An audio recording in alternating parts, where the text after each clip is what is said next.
What's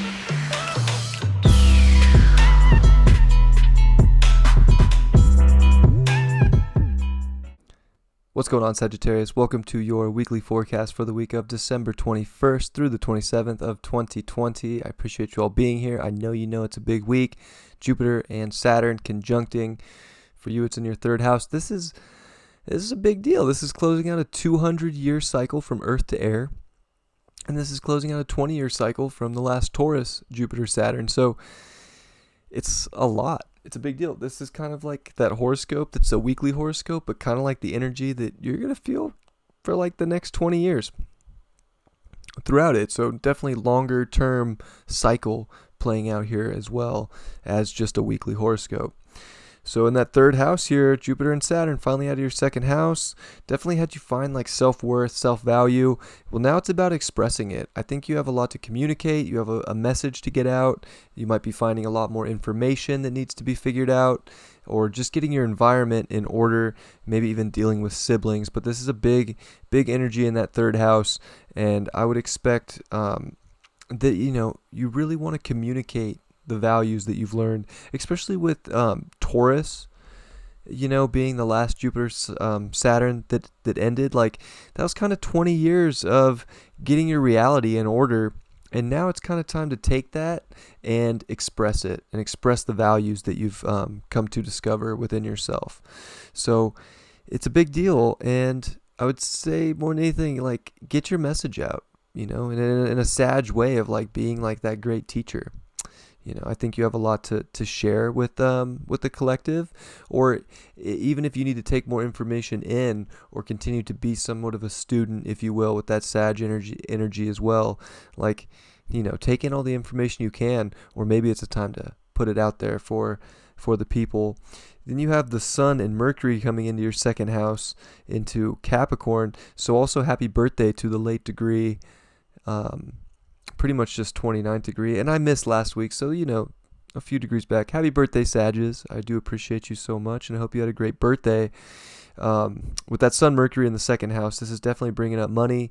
This is bringing up self-worth and value stuff that's kind of illuminate, that needs to be, just shining a light on it. Like, did you have it all figured out with Saturn and Jupiter there?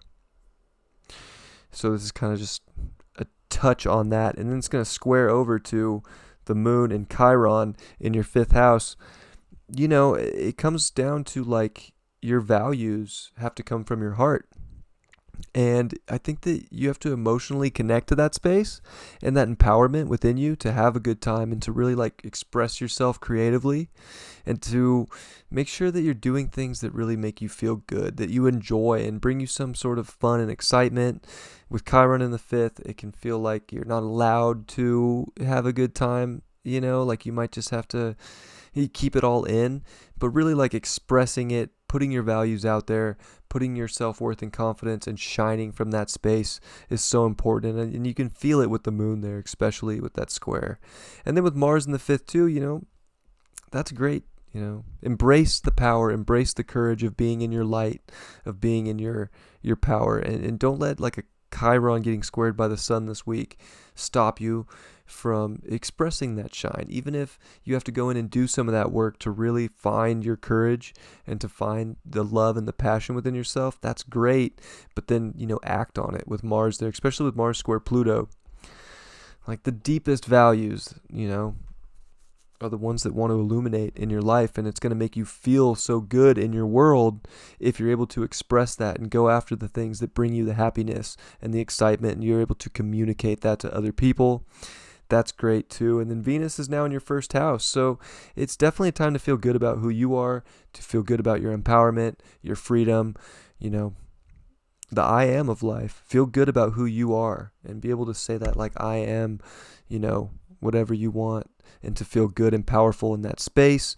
You got Neptune in your fourth house, very much, trying to tap you into that intuition, that inner knowing, and it's still squaring the nodes. That's not going away, and I think that's very important with this transit as we're starting these new stories, these new cycles in life. And, you don't want to be illusioned by your gut instinct right now. I think you want to trust that. You want to trust that intuition and make sure that that inner security is connecting you right, and making sure that it's connecting you with the right people, with the North Node in your 7th house, and not getting lost maybe in just like your own independence or being lonely. I think that you have something to bring to people right now. I think that shows with Jupiter, Saturn in the 3rd. Like, it's not so much about just like being a hermit in your own little world. I think you need to bring the light to people, bring the intuitive nature, and bring something to people, whether it's teaching or just being, in your heart space here, and, illuminating that out to the collective. But don't put up the walls, I would say. You definitely want to trust, your inner knowing and the inner world that you have. I think that is going to show you every little thing that you're looking for, and really help you connect to other people and find some balance, some harmony, and some beauty there. Whew. It's a lot going on. This is heavy stuff. Temperance reversed. Interesting. It's like, are you scared of like maybe finding the balance and the harmony? Are you putting the walls up? Is that Neptune square the nodes keeping you kind of illusion from what you can manifest from inside yourself into the outside world? Or maybe you don't want to, maybe it's hard to see the beauty in the world right now. But I think that it's definitely a challenge. You want to turn this card upright and really see the beauty that you can bring to people, and embrace the world that you do live in. And that world really starts from within, and it's a sensitive place in there with Neptune in the 4th.